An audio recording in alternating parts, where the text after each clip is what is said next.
Hi, I'm Jim Cuno, president of the J. Paul Getty Trust. In a new podcast feature, we're asking members of the Getty community to share short reflections on works of art they're thinking about right now. We'll be releasing new recordings every other Tuesday.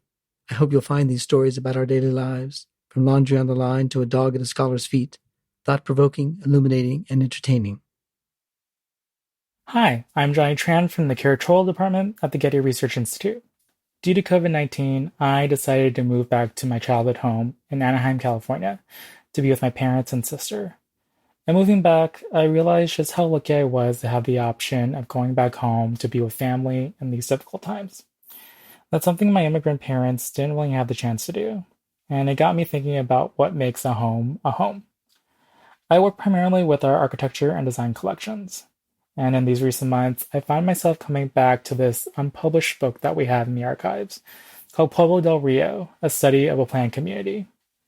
There are stunning photographs in this book, but there's one in particular of a woman named Bessie Samuel and her family that just pulls me back every time. It's an image of a black family sharing a meal in their new modern kitchen. It's a sort of everyday sort of scene. However, for the Samuel family, it took a lot of effort to get to this moment.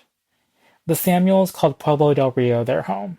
It's a public housing project in the south central area of Los Angeles, and the designs were led by actually the most renowned African American architect, Paul Williams. Built in the early 1940s, it was primarily for African American defense workers. This is a time when LA was still highly segregated, and there were very few housing options available, particularly for people of color. By the late 1940s, Leonard Nadell, an American photographer, was hired to document the public housing projects, like Pueblo del Rio.